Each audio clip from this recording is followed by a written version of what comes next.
ਸਾਨੂੰ ਇਹ ਨਹੀਂ ਸੋਚਣਾ ਚਾਹੀਦਾ ਕਿ ਉਹ ਸਿੱਖ ਸੀ ਤੇ ਅਸੀਂ ਮੁਸਲਮਾਨ ਹੈ, ਹੁਣ ਅਸੀਂ ਉਹਨਾਂ ਦੀ ਗੱਲ ਨਾ ਮੰਨੀਏ। ਗੱਲ ਸਿਰਫ ਇਹ ਹੈ ਕਿ ਉਹ ਰਾਈਟ ਤੇ ਸੀ। ਚਾਹੇ ਮਹਾਰਾਜਾ ਰਣਜੀਤ ਸਿੰਘ ਹੋਵੇ, ਚਾਹੇ ਭਗਤ ਸਿੰਘ ਹੋਵੇ, ਯਾਰ ਜਿਨ੍ਹਾਂ ਦੀ ਅਗਰ ਸੋਚ ਅੱਛੀ ਹੈ ਵੀ ਸਿੱਖੋ, ਇਸ ਮੁਸਲਮਾਨ ਦੀ ਇੱਕ ਗੱਲ ਨੂੰ ਯਾਦ ਰੱਖੋ।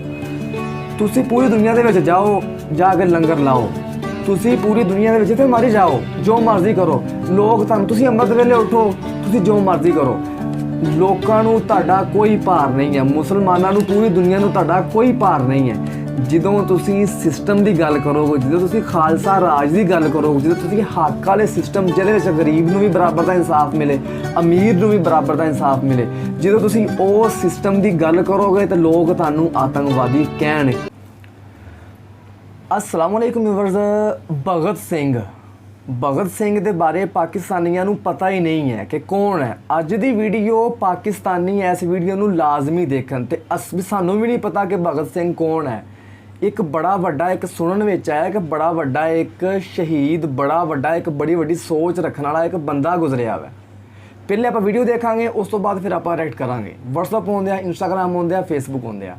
फेसबुक से मेरे पेज में लाइक करो, WhatsApp से मैंने मजीद इदां दी वीडियो सेंड करो। सो आओ वीडियो स्टार्ट करिए, गो। नमस्कार दोस्तों, 23 मार्च 1931, 90 साल हो गए हैं उस दिन से जिस दिन राजगुरु सुखदेव और भगत सिंह शहीद हुए थे। आज के दिन हम में से हर कोई भगत सिंह के बारे में जानता है, लेकिन मेरा मानना है कि ये one of the most misunderstood और मिसरिप्रेजेंटेड फ्रीडम फाइटर्स हैं देश के। बहुत से लोग प्रोफाइल पिक्चर पर भगत सिंह की फोटो लगाकर घूमते हैं, लेकिन शायद ही उनमें से किसी ने कोशिश करी है गहराई में जाकर उनके विचारों को, उनकी विचारधाराओं को और आइडियाज को समझने की। आज के वीडियो में मैं इसी की चर्चा करना चाहूंगा दोस्तों। आइए गहराई से समझने की कोशिश करते हैं भगत सिंह को। जब भी आप भगत सिंह का नाम सुनते हैं, आप में से बहुत से लोगों के दिमाग में हथियार और वायलेंस जैसे शब्द आते होंगे, लेकिन क्या आप जानते हैं दोस्तों, भगत सिंह को अपने जमाने का फियर्स इंटेलेक्चुअल कंसीडर किया जाता था। उनके दोस्त कहते थे कि जब भी भगत सिंह उन्हें दिखते थे, कोई ना कोई किताब हाथ में लिए होते थे वो। उन्होंने विस्तार में पढ़ाई करी थी British, European, American, Russian literature की। कुछ एस्टिमेट्स के अनुसार उन्होंने 250 से ज्यादा किताबें पढ़ी थी अरेस्ट होने से पहले, और जो 2 साल वो जेल में रहे थे, उन्होंने तकरीबन 300 से ज्यादा किताबें पढ़ी थी।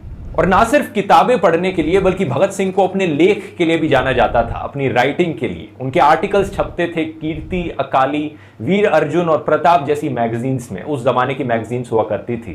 बात मैं ये कहना चाह रहा हूं कि भगत सिंह एक इंटेलेक्चुअल थे हाईएस्ट ऑर्डर के, लेकिन आज के दिन अगर किसी को आप कहोगे कि जरा भगत सिंह की तरह एक्टिंग करके दिखाना, तो वो अपनी मूंछों के साथ खेलेंगे और गोली निकाल कर दिखाएंगे।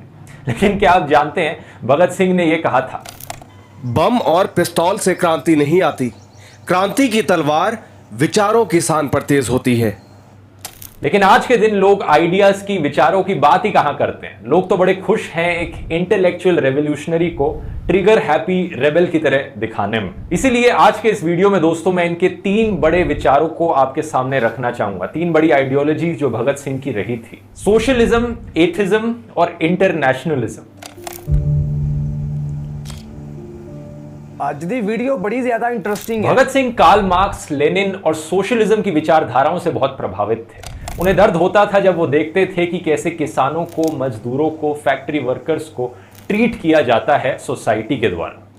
वो यही सोसाइटी के निचले वर्ग के लिए लड़ना चाहते थे। उनकी इंस्पिरेशन दिखती है उनके 1923 प्राइज विनिंग ऐसे में, जहां पर वो गुरु गोविंद सिंह को कोट करते हैं, सूरा सो पहचानिए जो लड़े दीन के हित, पुरजा पुरजा कट मरे कभू ना छड्डे खेत। यानी बहादुर वह है जो दीन दुखियों के भले के लिए लड़ता है, और भले ही उसका पुरजा पुरजा अलग हो जाए, वह मैदान छोड़कर नहीं भागता। हमारे ज्यादातर फ्रीडम फाइटर्स के लिए देश को ब्रिटिश राज से आजादी दिलाना नंबर 1 प्रायोरिटी थी, और जो सोशल जस्टिस का सवाल था उसकी चर्चा बाद में भी करी जा सकती थी। लेकिन भगत सिंह का कहना था, एक किसान के लिए और एक मजदूर के लिए फर्क नहीं पड़ता टॉप पर कौन बैठा है, सरकार में कौन बैठा है, चाहे वो एक ब्रिटिशर हो, चाहे वो भारतीय हो। एक्सप्लॉयटेशन होती है, फर्क नहीं पड़ता एक्सप्लॉयट करने वाला कौन है, चाहे head of state Lord reading हो या सर पुरुषोत्तम दास ठाकुर दास हो।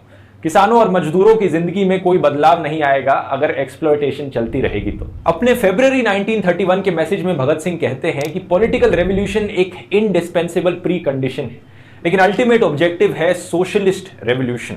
उनकी रेवोल्यूशनरी पार्टी का नाम था हिंदुस्तान रिपब्लिकन एसोसिएशन, लेकिन चंद्रशेखर आजाद और भगत सिंह ने सोशलिस्ट शब्द इसमें बाद में ऐड कर दिया था, जिससे कि यह बन गई Hindustan socialist Republican association. Bhagat Singh का स्ट्रॉन्ग डेडिकेशन अपनी विचारधारा में इनके स्लोगन्स में भी दिखता है। जब असेंबली में बम गिराए गए थे तो भगत सिंह और बाटुकेश्वर दत्त ने 3 स्लोगन्स उठाए थे, इनकलाब जिंदाबाद, workers of the world unite और down with imperialism. Similarly trial के दौरान इन्होंने नारे उठाए थे लॉन्ग लिव सोशलिस्ट रेवोल्यूशन और डाउन विद इंपीरियलिज्म।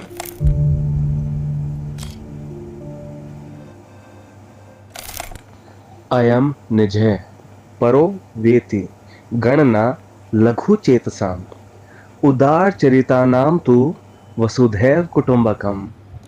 एक बड़ा फेमस श्लोक है महाउपनिषद और ऋग्वेदा में, शायद आपने सुना हो, वसुदेव कुटुंबकम मतलब पूरी दुनिया एक परिवार है। इंटरनेशनलिज्म एक और ऐसी विचारधारा थी दोस्तों जिसमें भगत सिंह बहुत स्ट्रांगली मानते थे। इन्होंने एक आर्टिकल लिखा था जिसका टाइटल था विश्व प्रेम, पब्लिश किया गया था कैलकाटा की मैगजीन मतवाला में 1924 में। यह कितना महान आदर्श है। हर किसी को अपना हो जाने दो, कोई भी अजनबी ना रहे। वह कैसा सुंदर समय होगा जब दुनिया से परायेपन का भाव हमेशा के लिए मिट जाएगा। वह दिन जब इस आदर्श की स्थापना होगी, उस दिन यह कह सकेंगे कि दुनिया ने अपनी ऊंचाई को छू लिया है। इस आर्टिकल में ये उस पोएट को बहुत प्रेस करते हैं जिसने वसुदेव कुटुंबकम का आइडिया पहले एनविजन किया था। आज के दिन जो लोग अपने आप को बहुत नेशनलिस्ट कहते हैं वो एक्चुअली में जिंगोइज्म के लेवल तक गिर चुके हैं। जिंगोइज्म एक ऐसा शब्द है जो एक्सट्रीम फॉर्म ऑफ नेशनलिज्म को डिपिक्ट करता है। मतलब अपने देश के बारे में भला सोचना तो छोड़ो, आप दूसरे देश को नीचा दिखाने में ज्यादा इंटरेस्टेड हो, दूसरे देशों को गालियां देने में ज्यादा इंटरेस्टेड हो। आज के दिन जो इंडिया और पाकिस्तान के बीच में दुश्मनी है, उससे भी ज्यादा गहरी दुश्मनी हुआ करती थी फ्रांस और जर्मनी के बीच में और अमेरिका और जापान के बीच में भगत सिंह के जमाने में। भगत सिंह ने एक ख्वाब देखा था, एक ऐसा दिन जब फ्रांस और जर्मनी एक दूसरे से जंग नहीं लड़ेंगे बल्कि ट्रेड करेंगे। वो दिन कहलाया जाएगा जेनिथ ऑफ प्रोग्रेस। एक ऐसा दिन जब अमेरिका और जापान दोनों देश एग्जिस्ट करेंगे लेकिन एक दूसरे से लड़ाई नहीं करेंगे। एक ऐसा दिन जिस दिन ब्रिटिश भी रहेंगे और इंडियंस भी रहेंगे लेकिन दोनों में से कोई भी एक दूसरे के ऊपर राज नहीं करेगा।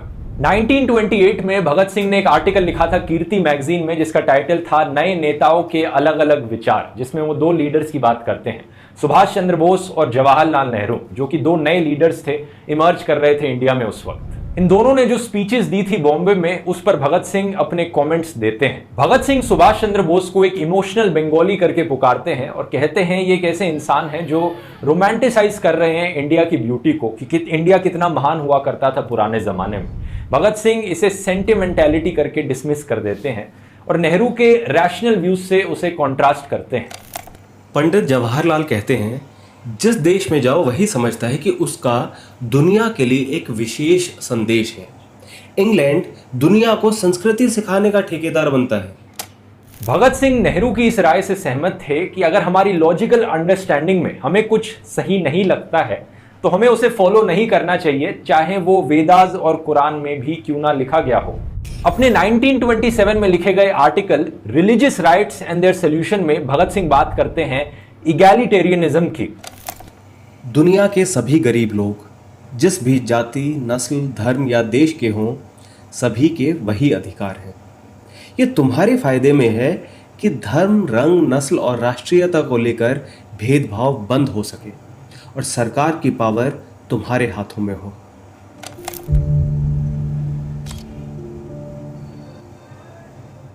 इसी से ही हम आते हैं दोस्तों भगत सिंह की एक और स्ट्रॉन्ग आइडियोलॉजी पर, जो कि है सेक्युलरिज्म और एथिज्म। जहां एक तरफ महात्मा गांधी सेक्युलरिज्म के इंडियन वर्जन को प्रमोट करते थे, यानी ऐसा सेक्युलरिज्म जहां पर सरकार धर्म को प्रमोट तो करेगी लेकिन धर्म निरपेक्षता दिखाएगी, सारे रिलीजन्स के बीच में इम्पार्शियल रहेगी। वहीं दूसरी तरफ Bhagat Singh French version of secularism में मानते थे, यानी सरकार और धर्म के बीच में दूरी बनाए रखनी चाहिए हमेशा। यही एक्चुअली सेक्युलरिज्म की ओरिजिनल डेफिनेशन है कि सरकार को किसी भी धर्म से कुछ भी लेना देना नहीं होना चाहिए, क्योंकि रिलीजन एक इंसान का पर्सनल अफेयर है। और इसी चीज पर फोकस किया था दोस्तों भगत सिंह और भगवती चरण वोरा ने जब उन्होंने मैनिफेस्टो लिखा था नौजवान भारत सभा का। हम भारतीय हैं, हम कर क्या रहे हैं? पीपल की एक टहनी कट जाती है तो हिंदुओं की धार्मिक भावना आहत हो जाती है। कागज की मूर्ति ताजिया का एक कोना क्या टूट गया, अल्लाह को गुस्सा आ गया। अरे इंसान की कीमत जानवरों से तो ज्यादा होनी चाहिए, और फिर भी यहां भारत में लोग पवित्र जानवरों के नाम पर एक दूसरे का सिर फोड़ रहे हैं। कीर्ति मैगजीन के जून 1927 के इशू में जो आर्टिकल लिखा था भगत सिंह ने, religious rights and their solution, उसमें भी इसके इंपॉर्टेंस की बात करी गई थी। लोगों को आपस में लड़ने से रोकना है तो उन्हें अमीर गरीब का एहसास दिलाना होगा। गरीब मजदूरों और किसानों को यह समझाना होगा कि उनके असली दुश्मन पूंजीवादी हैं। यही रीजन है दोस्तों कि जब हमारे एक और freedom fighter Lala Lajpat Rai communal politics की तरफ मोड़ ले रहे थे, तो भगत सिंह ने एक पैम्फलेट पब्लिश किया था जिस पर एक तरफ पोएम लिखी गई थी द लॉस्ट लीडर, और दूसरी तरफ लाला लाजपत राय जी की फोटो प्रिंट करी गई थी। भगत सिंह के जो पर्सनल व्यूज थे रिलीजन को लेकर, उन्हें इन्होंने बड़े famous article why I am an atheist में डिटेल में समझाया था। इनका कहना था कि अगर भगवान ने यह दुनिया बनाई है तो इतना इनजस्टिस क्यों है, इतना दर्द, इतनी सफरिंग क्यों है दुनिया में। इन्होंने चेतावनी दी किसी भी धर्म को मानने वाले लोगों को कि इसे गॉड का प्लेजर मत कहो। वे कहते हैं कि ये कैसा जस्टिस है जहां पर लोगों को सजा दी जाती है उनके पुराने जन्मों के पापों को लेकर। यहां पर भगत सिंह बात करते हैं थ्योरी ऑफ जूरिस्प्रूडेंस की। ये आर्ग्यू करते हैं कि रिवेंज एज ए जस्टिस बड़ा ही आउटडेटेड आइडिया है, कि किसी को जस्टिस दिलवाने के लिए रिवेंज ली जाए, ये पुराने जमाने की सोच है। दूसरी तरफ जो थ्योरी ऑफ पनिशमेंट है, किसी को पनिश किया जाए उनके गलत कामों के लिए, ये भी एक ऐसी सोच है जिसे अब दुनिया से हटाया जा रहा है धीरे धीरे। एक तीसरी रिफॉर्मेटिव थ्योरी है जो आज के दिन दुनिया में धीरे धीरे एक्सेप्ट करी जा रही है, जो कि एक नेसेसरी चीज है ह्यूमन प्रोग्रेस के लिए। रिफॉर्मेटिव थ्योरी कहती है कि अगर किसी ने यहां पर कुछ गलत किया है तो उसे रिफॉर्म किया जाए, उसे कन्वर्ट किया जाए एक पीस लविंग सिटीजन में। भगत सिंह पूछते हैं कि अगर भगवान किसी को अगले जन्म में गाय, बिल्ली, कुत्ते, भैंस में कन्वर्ट कर देंगे तो वो कैसे अपने आप को रिफॉर्म कर पाएगा, या फिर अगले जन्म में उसे गरीब परिवार में पैदा करें तो कैसे वो अपना ऑपरेशन होने से रोक पाएगा। गरीब परिवार में पैदा होने की वजह से उसका दिल और क्रूर बनता जाएगा, और अगर वो फिर कोई क्राइम कमिट करता है तो क्या ये भगवान की गलती नहीं है। यहाँ पर आज के दिन दोस्तों बहुत से लोग अपनी गाड़ियों के पीछे भगत सिंह की फोटो लगाकर घूमते हैं और लिखते हैं लगता है फिर से आना पड़ेगा। लेकिन याद रखिए दोस्तों, भगत सिंह एक एथिस्ट थे। वो ना तो किसी रीबर्थ, पुनर्जन्म या स्वर्ग नर्क, हेवन हेल में विश्वास रखते थे। जब वो अपनी जिंदगी कुर्बान करने जा रहे थे तो वो जानते थे कि ये दी एंड है, इसके आगे कुछ नहीं होगा यहाँ पर। लेकिन at the same time Bhagat Singh कहते थे कि एक इंसान को मारा जा सकता है, उनके विचारों को नहीं। तो आप अगर आज के दिन सही में भगत सिंह को मानते हैं दोस्तों, तो उनकी प्रोफाइल पिक्चर लगाने से, गाड़ी के पीछे स्टिकर लगाने से कुछ नहीं होने वाला। अगर आप भगत सिंह को सही में रिस्पेक्ट करते हैं तो उनके आइडियाज के बारे में पढ़िए, वो जिन वैल्यूज को फॉलो करते थे उन्हें और गहराई से जानने की कोशिश कीजिए, उनकी विचारधाराओं के बारे में जानिए, और जो वो सपना उन्होंने देखा था एक्सप्लॉयटेशन खत्म करने का, उसकी ओर काम करना शुरू कीजिए। इनकलाब जिंदाबाद। उम्मीद करता हूं दोस्तों ये वीडियो आपको इन्फॉर्मेटिव लगा होगा। पसंद आया तो वीडियो को शेयर कीजिए। व्यूअर्स, ਇਹ ਸੀ ਅੱਜ ਦੀ ਵੀਡੀਓ ਭਗਤ ਸਿੰਘ ਦੀ ਸੋਚ, ਭਗਤ ਸਿੰਘ ਦਾ ਕੀ ਉਹਨਾਂ ਦੀ ਲਾਈਫ ਸਟਾਈਲ ਸੀਗਾ। ਸੂਰਾ ਸੋ ਪਹਿਚਾਨੀਏ ਜੋ ਲੜੇ ਦੀਨ ਕੇ ਹੇਠ, ਮਤਲਬ ਕਿ ਤੁਸੀਂ ਆਪਣਾ ਲੜੋ ਵੀ ਦੀਨ ਵਾਸਤੇ, ਤੁਸੀਂ ਜੀਓ ਵੀ ਦੀਨ ਵਾਸਤੇ, ਕਿਉਂਕਿ ਦੀਨ ਇੱਕ ਇਸ ਤਰ੍ਹਾਂ ਦੀ ਚੀਜ਼ ਹੈ ਜਿਹੜਾ ਅੱਲਾਹ ਤਾਲਾ ਵਾਹਿਗੁਰੂ ਨੇ ਆਪਣੇ ਨਬੀਆਂ ਪੈਗੰਬਰਾਂ ਨੂੰ, ਸਿੱਖਾਂ ਦੇ ਨਜ਼ਦੀਕ ਗੁਰੂ ਸਾਹਿਬਾਨ ਨੂੰ ਜਿਹੜਾ ਦਿੱਤਾ ਸੀਗਾ, ਉਹ ਸਭ ਤੋਂ ਅੱਛਾ ਕਾਨੂੰਨ ਹੀ ਉਹੀ ਸੀ, ਸਭ ਤੋਂ ਅੱਛੀ ਜ਼ਿੰਦਗੀ ਉਹੀ ਸੀਗੀ। ਉਹਦੇ ਵਾਸਤੇ ਲੜੋ, ਉਸ ਜ਼ਿੰਦਗੀ ਨੂੰ, ਉਸ ਕਾਨੂੰਨ ਨੂੰ ਐਸ ਮਤਲਬ ਕਿ ਮੁਲਕ ਵਿੱਚ, ਐਸ ਧਰਤੀ ਵਿੱਚ ਲਿਆਉਣ ਵਾਸਤੇ ਲੜੋ। ਇਹੋ ਹੀ ਕਾਮਯਾਬੀ ਹੈ। ਬਿਲਕੁਲ, ਅਸੀਂ ਵੀ ਇਹਨਾਂ ਦੇ ਬਾਰੇ ਵਿੱਚ ਬਿਲਕੁਲ ਨਹੀਂ ਜਾਣਦੇ, ਨਾ ਕਦੀ ਕਿ ਪੜ੍ਹਿਆ ਹੀ ਸੀ, ਔਰ ਇਹ ਵੀ ਇਲਮ ਨਹੀਂ ਸੀ ਕਿ ਪਾਕਿਸਤਾਨ ਦੇ ਤੇ ਇੰਡੀਆ ਦੇ ਬਣਨ ਦੇ ਵਿੱਚ ਕਿ ਬੜਾ ਜ਼ਿਆਦਾ ਰੋਲ ਸੀ ਇਹਨਾਂ ਦਾ। ਕਿੱਡਾ ਵੱਡਾ ਮਤਲਬ ਕਿ ਭਗਤ ਸਿੰਘ ਦਾ ਕਿੱਡਾ ਵੱਡਾ ਕਿਰਦਾਰ ਸੀਗਾ, ਤੇ ਪਾਕਿਸਤਾਨ ਦੇ ਵਿੱਚ ਬਿਲਕੁਲ ਹੀ ਨਹੀਂ ਪਤਾ ਕਿ ਭਗਤ ਸਿੰਘ ਕੌਣ ਸੀਗਾ। ਹਾਲਾਂਕਿ ਮੇਰੀ ਜਿਹੜੀ ਰਾਏ ਹੈ ਉਹ ਇਹੀ ਹੈ ਕਿ ਪਾਕਿਸਤਾਨੀਆਂ ਨੂੰ ਵੀ ਪਤਾ ਹੋਣਾ ਚਾਹੀਦਾ, ਤੇ ਅੱਜ ਦੀ ਵੀਡੀਓ ਮੈਂ ਬਣਾਈ ਵੀ ਪਾਕਿਸਤਾਨੀਆਂ ਵਾਸਤੇ ਹੈ ਕਿ ਤਾਂ ਕਿ ਪਾਕਿਸਤਾਨੀ ਇਸ ਵੀਡੀਓ ਨੂੰ ਲਾਜ਼ਮੀ ਦੇਖਣ, ਵੀ ਤਾਂ ਕਿ ਪਤਾ ਚੱਲੇ ਕਿ ਭਗਤ ਸਿੰਘ ਕੌਣ ਸੀਗਾ, ਉਹਨਾਂ ਦੀ ਸੋਚ ਕੀ ਸੀ। ਉਹਨਾਂ ਦੀ ਸੋਚ ਜੋ ਮੈਂ ਆਪਣੀ ਮੁਸਲਮਾਨੀਅਤ ਦੀ ਨਜ਼ਰ ਜੋ ਮੈਂ ਸਮਝਣਾ, ਮੈਂ ਉਹਨਾਂ ਦੀ ਸੋਚ ਇਹ ਸੀਗੀ ਕਿ ਆਜ਼ਾਦੀ ਤੇ ਸਾਨੂੰ ਮਿਲ ਗਈ, ਮੁਲਕ ਤੇ ਅਸੀਂ ਆਪਣਾ ਬਣਾ ਲਿਆ, ਕੰਮ ਸਾਡੇ ਹੈਏ ਵੀ ਉਹੀ ਉਹਨਾਂ ਵਾਲੇ ਆ, ਗੁਲਾਮੀ ਵਾਲੇ ਆ। ਅਸੀਂ ਜ਼ਿਹਨੀ ਤੌਰ ਦੇ ਉੱਤੇ ਗੁਲਾਮ ਹੈ, ਅਮਰੀਕਾ ਦੇ ਗੁਲਾਮ, ਅਸੀਂ ਗੁਲਾਮ ਹੈ ਗੋਰਿਆਂ ਦੇ ਗੁਲਾਮ। ਤੁਸੀਂ ਮੈਨੂੰ ਦੱਸੋ, ਜਦੋਂ ਗੋਰੇ ਆਏ ਸੀ ਇੱਥੇ, ਉਹ ਕੀ ਅਸਮਾਨਾਂ ਤੋਂ ਆਏ ਸੀਗੇ? ਉਹ ਕੀ ਕਰਦੇ ਸੀਗੇ? ਉਹ ਇੱਕ ਅਮੀਰ ਸੀ। ਅਸੀਂ, ਸਾਡਾ ਤਬਕਾ, ਕਿਸਾਨਾਂ ਦਾ ਤਬਕਾ ਉੱਥੇ ਗਰੀਬ ਸੀਗਾ। ਅੱਜ ਵੀ ਕਿਸਾਨ ਗਰੀਬ ਹੈ, ਅੱਜ ਵੀ ਅਮੀਰ ਦਾ ਬੰਦਾ ਅਮੀਰ ਹੈ, ਅੰਬਾਨੀ ਡੰਬਾਨੀ ਸਾਰੇ ਅਮੀਰ ਹੈ, ਕਿਸਾਨ ਅੱਜ ਵੀ ਗਰੀਬ ਹੈ। ਮੇਰੇ ਕਹਿਣ ਦਾ ਮਤਲਬ, ਮੇਰੇ ਕਹਿਣ ਦਾ ਇਹ ਹੈ ਕਿ ਭਗਤ ਸਿੰਘ ਦੀ ਸੋਚ ਸੀ ਇੱਕ, ਕਿ ਵੱਡੇ ਵਾਸਤੇ ਵੀ ਉਹੀ ਕਾਨੂੰਨ ਹੋਵੇ, ਛੋਟੇ ਵਾਸਤੇ ਵੀ ਇਹੀ ਕਾਨੂੰਨ ਹੋਵੇ। ਅੱਜ ਦਾ ਕਾਨੂੰਨ, ਮੌਜੂਦਾ ਸਿਸਟਮ ਗੋਰਿਆਂ ਵਾਲਾ ਵੈ, ਸਾਡਾ ਲਾਈਫ ਸਟਾਈਲ ਵੀ ਗੋਰਿਆਂ ਵਾਲਾ ਵੈ। ਜਿੰਨੀ ਦੇਰ ਤੱਕ ਅਸੀਂ ਜ਼ਿਹਨੀ ਗੁਲਾਮੀ ਨੂੰ ਖ਼ਤਮ ਨਹੀਂ ਕਰਾਂਗੇ, ਉਨੀ ਦੇਰ ਤੱਕ ਸਾਡੀ ਜ਼ਿੰਦਗੀ ਦੇ ਵਿੱਚ ਇਨਕਲਾਬ ਨਹੀਂ ਆ ਸਕਦਾ। ਤਸਵੀਰਾਂ ਲਾਉਣ ਦੇ ਨਾਲ ਇਨਕਲਾਬ ਨਹੀਂ ਹੁੰਦਾ, ਕਾਰਾਂ ਦੇ ਪਿੱਛੇ ਸਟicker ਲਾਉਣ ਦੇ ਨਾਲ ਇਨਕਲਾਬ ਨਹੀਂ ਹੁੰਦਾ। ਇਨਕਲਾਬ ਹੁੰਦਾ ਤੇ ਸੋਚ ਦੇ ਨਾਲ ਹੁੰਦਾ ਵੈ। ਭਗਤ ਸਿੰਘ ਸਾਨੂੰ ਇੱਕ ਸੋਚ ਦੇ ਕੇ ਗਿਆ ਵੀ ਸਿੱਖੋ, ਇਸ ਮੁਸਲਮਾਨ ਦੀ ਇੱਕ ਗੱਲ ਨੂੰ ਯਾਦ ਰੱਖੋ, ਤੁਸੀਂ ਪੂਰੀ ਦੁਨੀਆ ਦੇ ਵਿੱਚ ਜਾਓ, ਜਾ ਕੇ ਲੰਗਰ ਲਾਓ, ਤੁਸੀਂ ਪੂਰੀ ਦੁਨੀਆ ਦੇ ਵਿੱਚ ਤੇ ਮਾਰੀ ਜਾਓ, ਜੋ ਮਰਜ਼ੀ ਕਰੋ, ਲੋਕ ਤੁਹਾਨੂੰ, ਤੁਸੀਂ ਅੰਮ੍ਰਿਤ ਵੇਲੇ ਉੱਠੋ, ਤੁਸੀਂ ਜੋ ਮਰਜ਼ੀ ਕਰੋ, ਲੋਕਾਂ ਨੂੰ ਤੁਹਾਡਾ ਕੋਈ ਭਾਰ ਨਹੀਂ ਹੈ, ਮੁਸਲਮਾਨਾਂ ਨੂੰ, ਪੂਰੀ ਦੁਨੀਆ ਨੂੰ ਤੁਹਾਡਾ ਕੋਈ ਭਾਰ ਨਹੀਂ ਹੈ।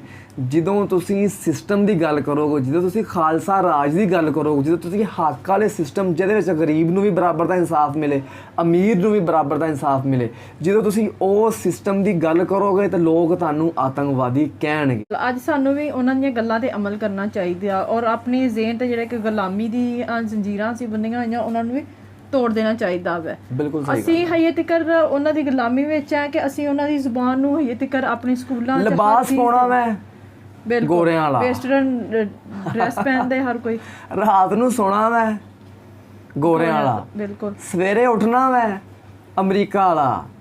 ਸਾਡੀ ਸੋਚ ਕੀ ਹੈ, ਅਸੀਂ ਖਾਣਾ ਪੀਣਾ ਕੀ ਹੈ, ਅਮਰੀਕਾ ਵਾਲਾ। ਯਾਰ ਮੈਨੂੰ ਦੱਸੋ, ਆਜ਼ਾਦੀ ਕਿੱਥੋਂ ਮਿਲ ਗਈ ਸਾਨੂੰ? ਬਿਲਕੁਲ ਇਹਨੂੰ ਅਸੀਂ ਆਜ਼ਾਦੀ ਕਹਿੰਦੇ ਆ? ਨਹੀਂ, ਇਹ ਗੁਲਾਮੀ ਹੈ। ਦੂਜੀ ਗੁਲਾਮੀ ਨਾਲੋਂ ਜ਼ਿਹਨੀ ਤੌਰ ਤੇ ਗੁਲਾਮ ਹੋਣਾ ਸਭ ਤੋਂ ਅਮੀਰ। ਅੱਜ ਤੁਸੀਂ ਆਪ ਦੇਖੋ, ਅਮੀਰ ਹੋਈ ਜਾਂਦੇ ਆ ਵੇ ਤੇ ਗਰੀਬ ਹੋਈ ਜਾਂਦੇ ਆ ਵੇ। ਉਸ ਟਾਈਮ ਵੀ ਇਹੀ ਹਿਸਾਬ ਸੀਗਾ। ਅਮੀਰ ਬੰਦਾ ਅਮੀਰ ਹੋਈ ਜਾਂਦਿਆ ਸੀਗਾ, ਜਿਹੜੇ ਇੱਥੇ ਹਕੂਮਤ ਕਰਨ ਆਏ ਸੀ ਉਹ ਅਮੀਰ ਹੋਈ ਜਾਂਦੇ ਸੀਗੇ, ਤੇ ਗਰੀਬ ਬੰਦਾ ਗਰੀਬ ਹੋਈ ਜਾਂਦਿਆ ਸੀਗਾ। ਸੋ ਸਾਨੂੰ ਵੀ ਇਹੀ ਚਾਹੀਦਾ ਵੈ ਕਿ ਭਗਤ ਸਿੰਘ ਦੀ ਇੱਕ ਸੋਚ ਸੀਗੀ, ਉਹ ਗੁਰੂ ਗੋਬਿੰਦ ਸਿੰਘ ਜੀ ਵਾਲੀ ਸੋਚ ਲੈ ਕੇ ਆਈ ਸੀਗੀ ਕਿ ਹੱਕ ਦੇ ਉੱਤੇ ਖਲੋਣਾ ਵੈ। ਚਾਹੇ ਤੁਹਾਡਾ ਮਾਲ ਜਾਂਦਾ ਜਾਵੇ, ਚਾਹੇ ਤੁਹਾਡਾ ਜਾਨ ਜਾਂਦੀ ਜਾਵੇ, ਕੋਈ ਚੀਜ਼ ਜਾਂਦੀ ਜਾਵੇ, ਤੁਸੀਂ ਹੱਕ ਦੇ ਉੱਤੇ ਖਲੋਣਾ ਵੈ। ਸਾਨੂੰ ਇਹ ਸਿਸਟਮ ਨਹੀਂ ਚਾਹੀਦਾ। ਇਸ ਸਿਸਟਮ ਦੇ ਵਿੱਚ ਰਹਿ ਕੇ ਤੁਸੀਂ ਆਪਣਾ, ਯਾਰ ਤੁਸੀਂ ਮਿਰਚਾਂ 2 ਨੰਬਰ, ਕੋਈ ਬਾਜ਼ਾਰ ਤੁਹਾਡੇ ਗਲੀ ਮੁਹੱਲੇ ਦੇ ਵਿੱਚ ਕੋਈ ਮਿਰਚਾਂ 2 ਨੰਬਰ ਵੇਚਣ ਵਾਲਾ, ਤੁਸੀਂ ਉਹਨੂੰ ਨਹੀਂ ਕੁਝ ਕਰ ਸਕਦੇ। ਸਾਨੂੰ ਇਹ ਨਹੀਂ ਸੋਚਣਾ ਚਾਹੀਦਾ ਕਿ ਉਹ ਸਿੱਖ ਸੀ ਤੇ ਅਸੀਂ ਮੁਸਲਮਾਨ ਹਾਂ, ਹੁਣ ਅਸੀਂ ਉਹਨਾਂ ਦੀ ਗੱਲ ਨਾ ਮੰਨੀਏ। ਗੱਲ ਸਿਰਫ ਇਹ ਹੈ ਕਿ ਉਹ ਰਾਈਟ ਤੇ ਸੀ। ਚਾਹੇ ਮਹਾਰਾਜਾ ਰਣਜੀਤ ਸਿੰਘ ਹੋਵੇ, ਚਾਹੇ ਭਗਤ ਸਿੰਘ ਹੋਵੇ, ਯਾਰ ਜਿਨ੍ਹਾਂ ਦੀ ਅਗਰ ਸੋਚ ਅੱਛੀ ਹੈ, ਸਾਨੂੰ ਉਹਨਾਂ ਦੀ ਸੋਚ ਦੇ ਉੱਤੇ ਚੱਲਣਾ ਚਾਹੀਦਾ ਵੈ। ਸਾਨੂੰ ਇਹ ਨਹੀਂ ਵੇਖਣਾ ਚਾਹੀਦਾ ਇਹ ਸਿੱਖ ਹੈ, ਅਸੀਂ ਕਿਉਂ ਇਹਦੀ ਗੱਲ ਸੁਣੀਏ। ਇਹ ਅਗਰ ਮੁਸਲਮਾਨ ਹੁੰਦਾ ਤਾਂ ਫਿਰ ਅਸੀਂ ਗੱਲ ਸੁਣਦੇ। ਇਹ ਹਿੰਦੂ ਹੈ, ਇਹ ਹਿੰਦੂ ਕਿਉਂ ਹੈ। ਇਹ ਚੀਜ਼ਾਂ ਸਾਨੂੰ ਨਹੀਂ ਵੇਖਣੀ ਚਾਹੀਦੀ। ਸਾਨੂੰ ਇਹ ਚੀਜ਼ ਵੇਖਣੀ ਚਾਹੀਦੀ ਹੈ ਕਿ ਭਗਤ ਸਿੰਘ ਇੱਕ ਰਾਈਟ, ਇੱਕ ਸੋਚ ਲੈ ਕੇ ਆਏ ਸੀ। ਉਹਨਾਂ ਦੀ ਸੋਚ ਅੱਜ ਵੀ ਸਾਨੂੰ ਜ਼ਿੰਦਾ ਕਰਨੀ ਪਏਗੀ। ਪਰ ਸਾਡੀ ਇੱਕ ਆਪਣੀ ਰਾਏ ਸੀ, ਸਾਡਾ ਇੱਕ ਆਪਣਾ ਖਿਆਲ ਸੀ। ਤੁਹਾਡਾ ਹੀ ਖਿਆਲ ਹੈ, ਤੁਹਾਡੀ ਕੀ ਰਾਏ ਹੈ, ਤੁਸੀਂ ਤੁਹਾਡੇ ਕਮੈਂਟ ਬਾਕਸ ਵਿੱਚ ਲਾਜ਼ਮੀ ਦੱਸੋ। ਭਗਤ ਸਿੰਘ ਦੇ ਬਾਰੇ ਇੱਕ ਅਲਫਾਜ਼ ਲਾਜ਼ਮੀ ਬੋਲੋ। ਅੱਜ ਦੀ ਵੀਡੀਓ ਵਾਸਤੇ ਇੰਨਾ ਹੀ ਹੈ। ਮਿਲਾਂਗਾ ਤੁਹਾਨੂੰ ਅਗਲੀ ਵੀਡੀਓ ਵਾਸਤੇ। ਇਜਾਜ਼ਤ ਚਾਹੁੰਦੇ ਹਾਂ। ਅੱਲਾਹ ਹਾਫਿਜ਼। ਅੱਲਾਹ ਹਾਫਿਜ਼।